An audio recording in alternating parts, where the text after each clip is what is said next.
Another day of winter meetings for baseball. The Detroit Tigers stayed quiet yet again on Tuesday, but moved up in the draft lottery. We have the Rule 5 draft to talk about. We have some more Scott Harris comments to go over. Loaded episode all today on Locked On Tigers. You are Locked On Tigers, your daily Detroit Tigers podcast. Part of the Locked On Podcast Network, your team every day.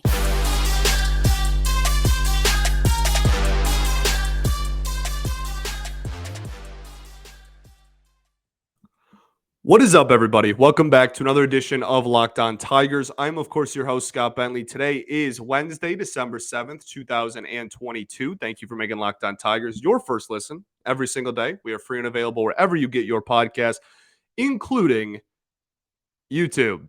All right, we are back for another day of winter meetings talk, and it's another day that is very quiet on the Tigers front of winter meetings. I understand. Okay. I understand. A lot of people are the patience is running thin. A lot of people are really frustrated and seeing all this talent fly off the board, and none of it is to the Detroit Tigers. We've done nothing. We've objectively done nothing. I am with you. Okay. Completely agree. I am in the same boat. My patience, I wish we would do something as well.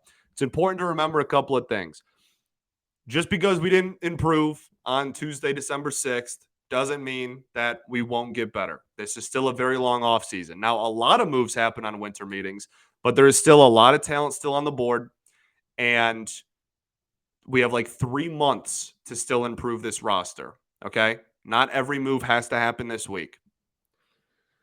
Now, that is admittedly me being an optimist because I am also a human and a fan first above everything. And I'm with you. I I wish I had a move to talk about today too. I wish I could fire up this studio and tell y'all about how we brought in somebody and we could get in arguments about whether it's a good move or a bad move. And I agree. Okay. I'm with you. We still have a lot of holes to fill, and other teams are filling their holes, and we have not done anything to address ours yet. Doesn't mean we're not going to, though. It just isn't going to be with the players that are already getting signed. That's all. Okay. So I understand. I feel you, but here we are. Let's talk about the stuff that did happen on Tuesday. Okay. Because there's still a lot that did. We moved up 3 spots in the draft lottery. That was awesome. Heck yeah. You kidding me? We'll take some Detroit lottery luck. Now, I'm not like jumping up and down, throwing a parade, excited, because at the end of the day, it's still baseball. And if you know anything about the baseball draft, you know that the baseball draft is the highest bust rate in all of sports comfortably. Baseball is the hardest sport to scout in comfortably. And it is the, most difficult to hit on in the draft comfortably. So higher draft position does not automatically mean that you're getting a better player. That's not how the baseball draft works, unfortunately. Now, I'm not trying to just like pour cold water over excitement, because on the flip side, objectively, there's nothing ever bad about moving up. You just have more talent to choose from. Makes getting it right way more important, but it's never a bad thing to have a higher draft pick. So awesome, successful day. Very, very cool. People immediately try to ask me about, like who, is it too early to talk? Like who we taking at number 3, whatever. I love the excitement. I really do. It is too early to answer that question. We still have, the season has to be played for this draft class. Like the next draft, that season hasn't even been played yet. It hasn't even started yet. So we're still a ways away. There's some pitching at the very, very top. There's also some hitting at the very top. This is a pretty deep hitting class. I can tell you that so far. That's kind of been forming, honestly, for the last like year and a half now. People have been talking about how this class was not necessarily super top heavy with hitting talent, but definitely deep with hitting talent. There's an incredible high school bat in this draft.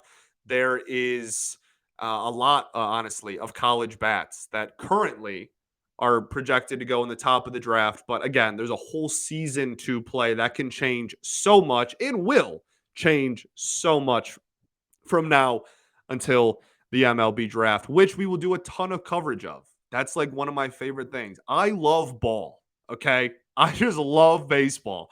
And for those who maybe are newer to the show and weren't listening during the last draft season, or I think I actually covered two drafts ago too. I think I just gotten the gig. I'm trying to remember. I think I did. I think it was pretty early on, like a month in to me getting this job. I'm pretty sure I did that draft as well. So no, I definitely did because it was Job. So yeah, I 100% did. Um, so I love draft season and I love college baseball too. And I love high school baseball and I just love baseball. So, like, I am acclimated with these guys and we will certainly talk about them. We'll have other experts on. I have a ton of uh, like friends in that community and the scouting community and stuff that we'll have on. It'll be a grand old time. Okay. But that time is not on Wednesday, December 7th when we still have an entire season to play in that draft. But moving up in the draft, objectively, a great thing. No downside to getting a higher pick. We were supposed to have 6. We left with 3. That's good news. Great day to be a Tigers draft fan. Yet to be seen on if it's a great day to be a Tigers fan, but definitely a great day for the draft. Yeah, the lottery I thought went pretty well. Thought it went okay. They were kind of over explaining it, I think, at times, but it's the first ever draft lottery, so I get that. It went well. I thought the broadcast was pretty fine. They made it pretty accessible. It was just like live streamed online as well as on MLB Network. That's something that baseball always sucks at. So it was good to see it be pretty accessible. And yeah, Tigers leave with the third overall pick. They had the 6th highest odds, the number 1. Got number 3. We'll gladly take it, baby.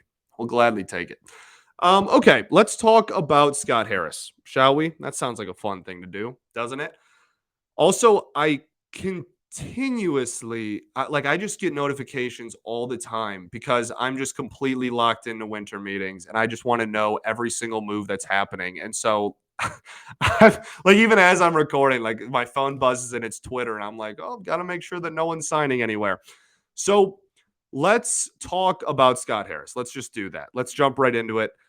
He had some more media availability today. And for starters, he was asked about the draft. He said it was great. It's always good when you can get higher and higher end talent. He also had a quote there where he said, we're going to get to a place where we will not have to be picking at the top of the draft. And we are not picking at the top of the draft. That's nice to hear. That's pretty much the only analysis I have on that comment. It's nice to hear, for sure. I don't think anyone is taking that. Like, I think the honeymoon phase is pretty much over with Scott Harris, for a lot of people at least. I don't think anyone's hearing that and going like, "Oh my goodness!" Like, his passion, his drive. Like, no, that should be every GM's job to not pick high in the draft because that means you had a good season. So, very nice to hear. I'm not saying it's a negative either. I'm just saying, like, it's not like a gleaming positive at this point. But there you go. That's something he said. So we have to talk about it. He also talked about Comerica Park. Look, as a society, I think we need to move on from asking about the dimensions of Comerica Park. I've made my stance very clear. I don't want to go on like a 10-minute rant right now about Comerica Park and the dimensions. I will try to sum it up as quickly as possible for those who are maybe new listeners and have not heard my long spiel about the dimensions of Comerica Park. In short, I don't care. And I don't say that about like anything baseball related ever, but I truly don't. I have not been able to find it in my heart. I've tried because so many other people are to get really passionate about the dimensions of Comerica Park. They've been the dimensions my entire life. We have had teams hit a boatload of home runs. When the team got worse, the home runs got lower. I'm not saying that center field dimensions don't matter. They obviously do, but it's not that deep to right and left. And Certainly, we have had some 420-foot flyouts, and Nick Castellanos was super upset about it, and Miggy's been robbed of some home runs, and Riley Green was robbed of a homer, and I understand. And if you want to move him in, that's fine. But, like, I genuinely just want people to stop complaining about the park. So, like, if that means moving the fence in 10 feet in dead center, so be it. But, like, we have a pitcher's park. That's cool sometimes, and that sucks sometimes. That's the nature of having a pitcher's park. Same way that in Yankee Stadium, it's really cool sometimes to have a hitter's park. It sucks sometimes to have a hitter's park. That's how it works. I when the team got worse, they hit less homers. Like the Comerica wasn't the 30th ranked amount of home runs hit park in when the team was winning the division every year. Like I don't know. I don't want to go on a huge rant. I've already been talking about this like a minute longer than I wanted to. Scott Harris did make comments about it though, and he basically said that because that's what we're going to focus on, what he said, not my opinion, what Scott Harris thinks. He essentially said that he just wants to be all in or all out or all one way or another, I guess I should say, with is it a pitcher's park or a hitter's park? He doesn't want to be in a situation where it could go either way or like walk the fine line, which kind of to me implies that we're not going to move the fences in, which I'm fine with.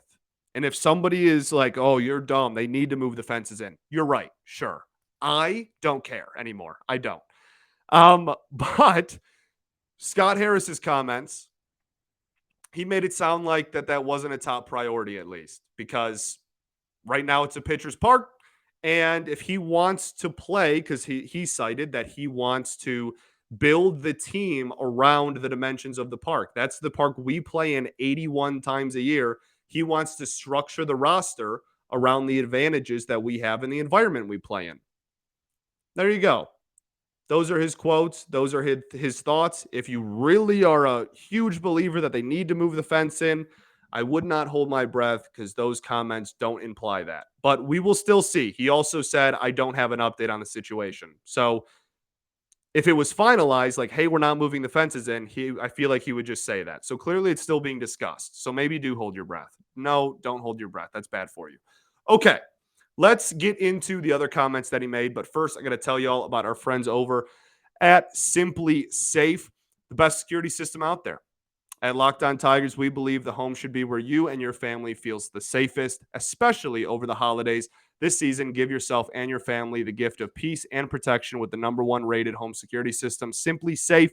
And right now, Simply Safe is offering Locked On Tigers listeners 40% off of a new security system. So don't put it off. I love it for a lot of reasons. One, it's named the best home security system of 2022 by U.S. News and World Report for the third year in a row, mind you. They have been named the best home security system. They have an emergency 24/7 professional monitoring agents that use Fast Protect technology exclusively from Simply Safe to capture critical evidence and verify if a threat is real, so you can get a higher priority police response. They have 24/7 professional monitoring that costs under $1 a day. That's less than half the price of traditional home security systems. They have the top rated app where you can arm and disarm. You can let guests in. You can access your camera all from your fingertips. So don't miss the chance to save big on my favorite security system. Get 40% off of the entire system at simplysafe.com/lockedonmlb today. That's simplysafe.com/lockedonmlb. There's no safe like Simply Safe. All right, everybody. Welcome back. Segment 2 here at Locked On Tigers. Thanks for making us your first listen every day. For your next listen, check out the Locked On Sports Today podcast, the biggest stories of the day, plus instant reactions, big game recaps, and the take of the day. It's available on the Odyssey app, YouTube, or wherever you get your podcast. Some more quotes from Scott Harris. Let's just get through the media availability, talk about what he talked about. Says the team is busy. Whatever you want to do with that information, Scott Harris says that your baseball team's front office is busy. Said that they don't have a trade to announce to show how busy they are, but clearly the trade market and the free agency market have not been quote unquote sluggish. And quote, even if on Twitter it doesn't look like anything's happening, end quote. So basically just telling fans, I know that moves haven't been made. That doesn't mean we aren't working hard and we aren't trying to make the team better. and that there still isn't moves to come. I don't know what you want me to say. Like, he's objectively right. We haven't made moves. They don't have a trade to announce, or else we'd be talking about it. But I don't, I would hope that no one thinks that Scott Harris, 3 months after getting like his dream job of like running a front office, is just like feet up in San Diego at winter meetings, like with a scotch in hand, smoking a cigar, and just like doesn't care either. Like, I don't think that's the case either. I'm sure that that front office is working incredibly hard, and it just hasn't resulted in a move happening yet. I yeah, there you go. There's my breakdown of that quote. I believe him. Okay, cool. Next up, we have let's talk about the payroll a little bit. So this was something that came up when Boyd got signed. Everybody was like, "Oh, he took 10 million out of the payroll," and we discussed the possibility of that. And if he was given a budget, if Scott Harris was given a budget by Illich, that how smart of it was to use 10 million of that on Matthew Boyd in 2023. So he was asked if there was a budget, and he basically said, "I'm not telling you the budget, but there is a payroll that we have in mind." I think the exact quote was, he has a firm idea. They have a firm idea of what the payroll will be, but strategically it doesn't make sense to make it public.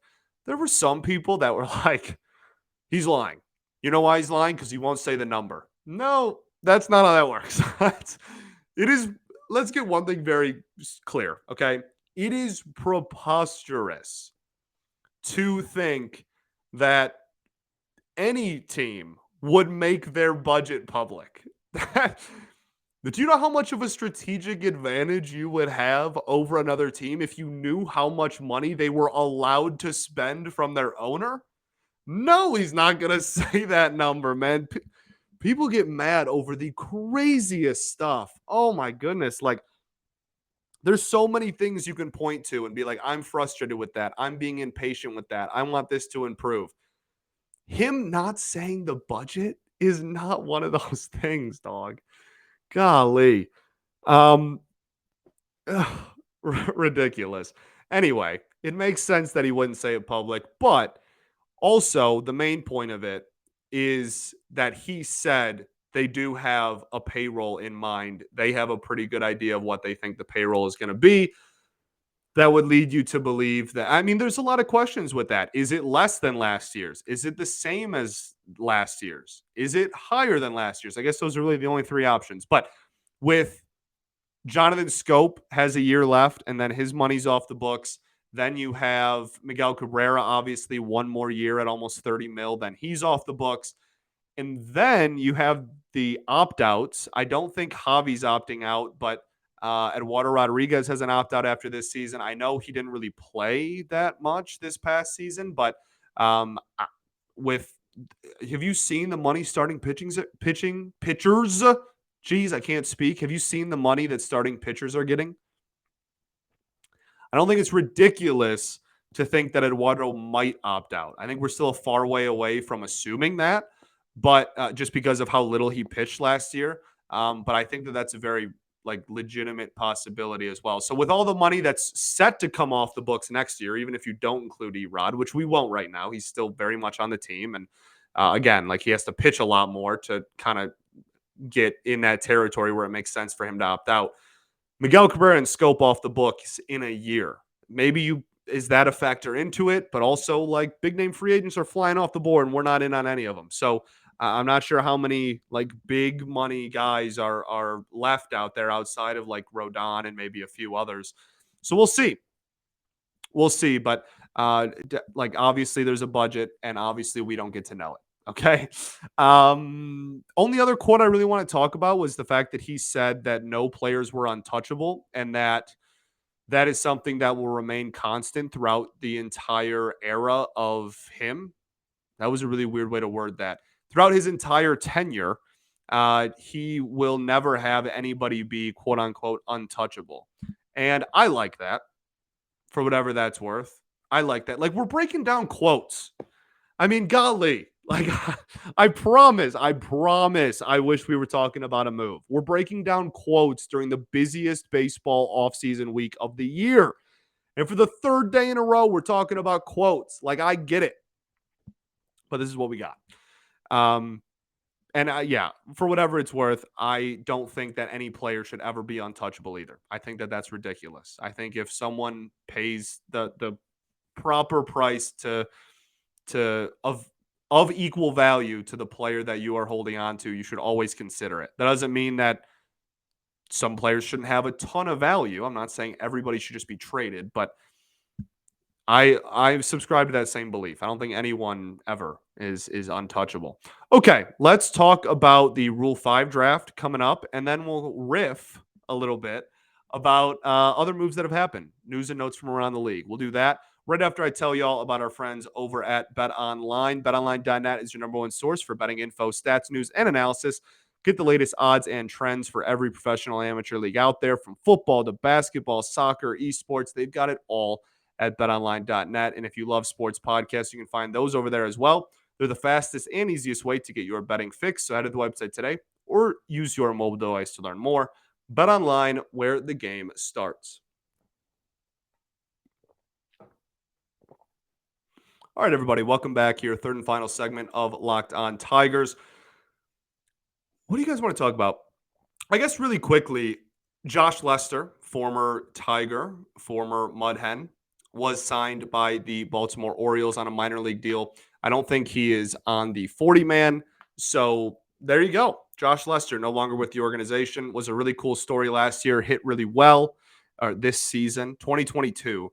He was a really good story, hit really well in AAA. Finally got a call up, finally got some major league at bats. Unfortunately, couldn't record his first major league hit in those few at bats, but did achieve the goal and made a major league roster at one point. So super cool story. And hopefully he can find a 40-man roster or a major league roster again over there in Baltimore. But he goes over to the Orioles.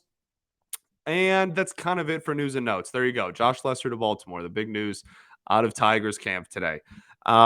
Let's talk about the Rule 5, and then we will just talk about news and notes from around the league. So the Rule 5 draft is today as you're listening to this. If you're listening to this at night, you already know who we picked, and so good for you. Congrats. You know more than I do in this moment. Congratulations. So let's talk about what's going to happen. The Tigers can skip this pick. You don't have to take anyone in the Rule 5 draft. You can just say, no, thank you. We're not taking someone who's been in the minor leagues for the last 5 years and forcing them to stay on their major league roster all year. Because that's what the Rule 5 is. Anybody who has 5 years, who is 5 years removed from getting added to the professional baseball, whether it's the draft or an international signing, 5 or 6 years, depending on which one of those two things you are. And you have never been on the 40-man roster, guess what? You are eligible for the Rule 5 draft. And we've talked about this a little bit before when we had all of our, who are we going to protect and who are we not going to protect stuff going on a couple of weeks ago. We added those 5 players because we didn't want them to be available for the Rule 5 draft. So we added them to our 40-man roster.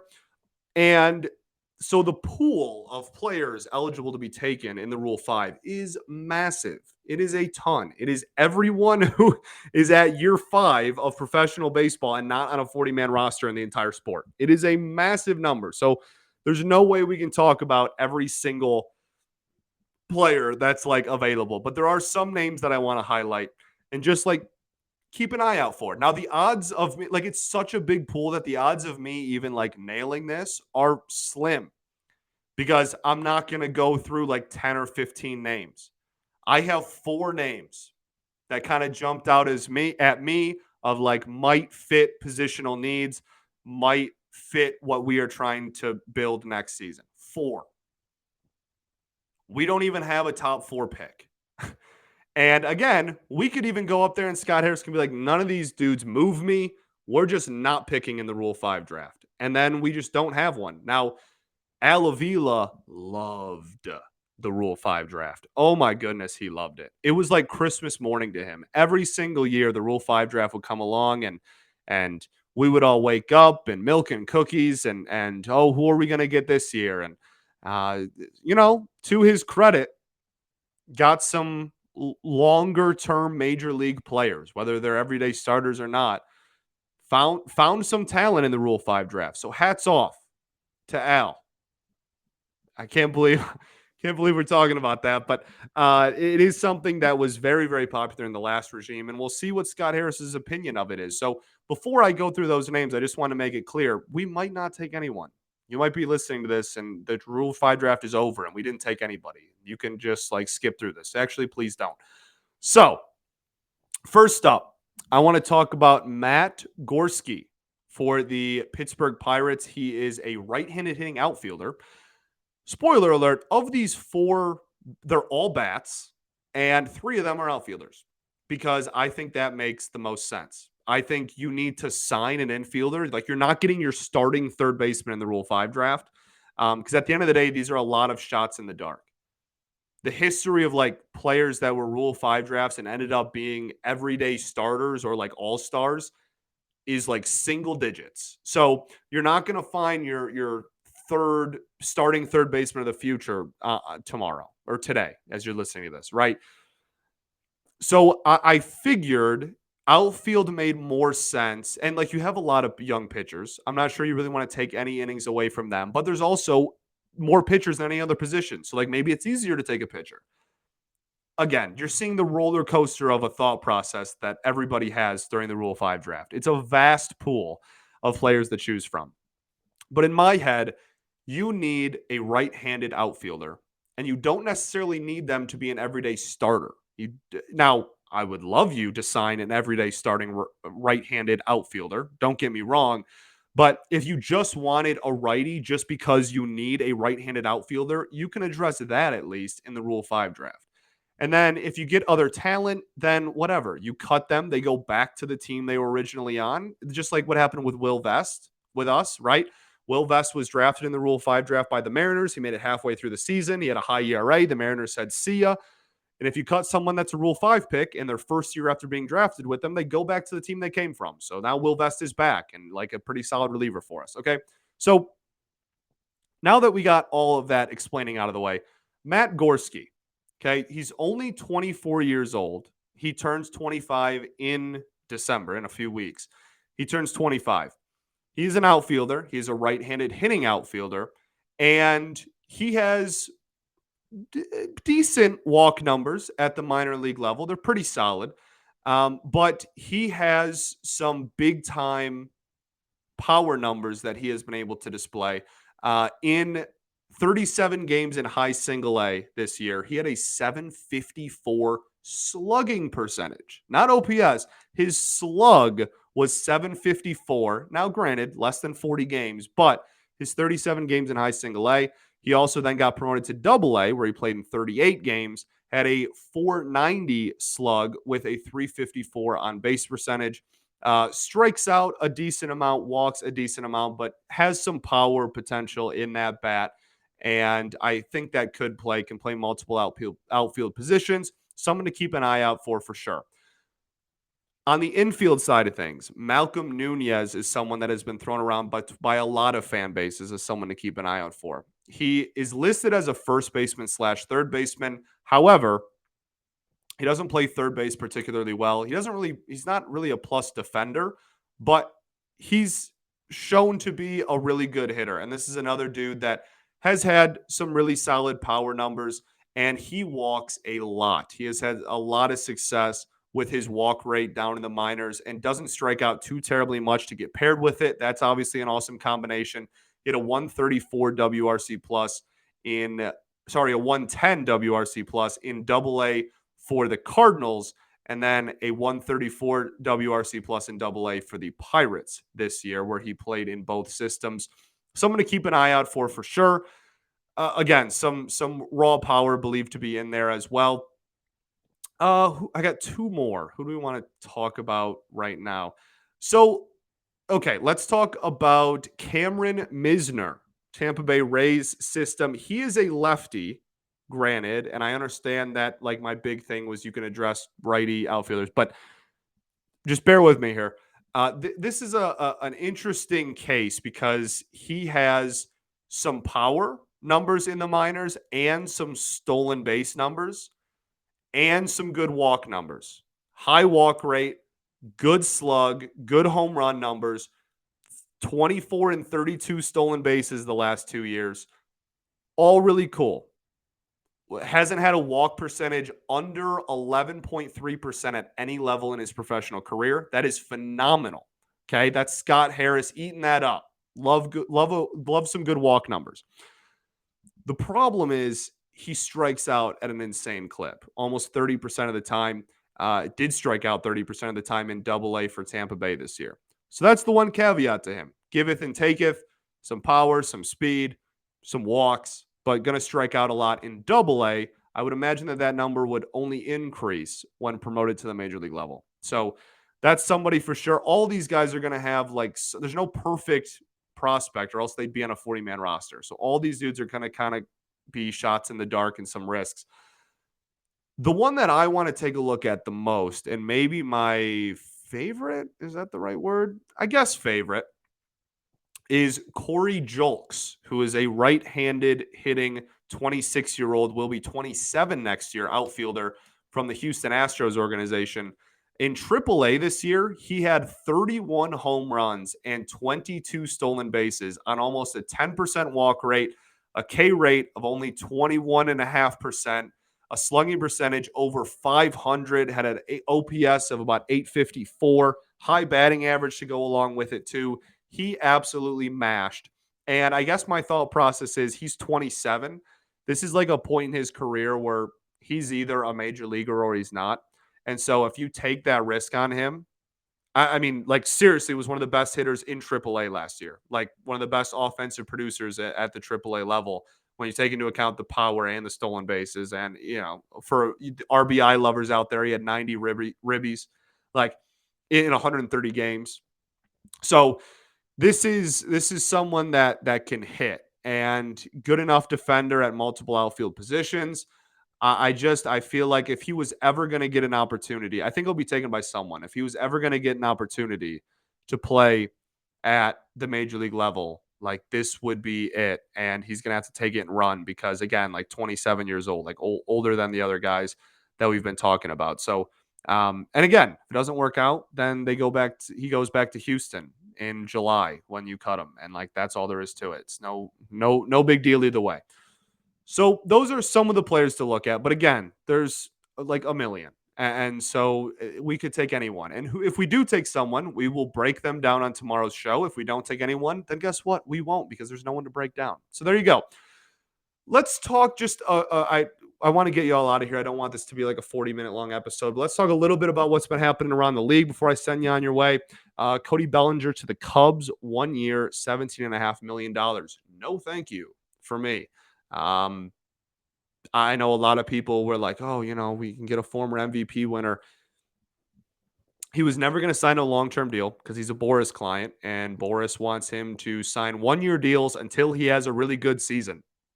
That's just what Cody Bellinger is going to do. He's just going to keep signing 1-year deals over and over and over again until he has an all-star caliber season again, and then he will sign a long-term deal because Scott Boras is the best agent on the planet in any sport, and that is what good agents do.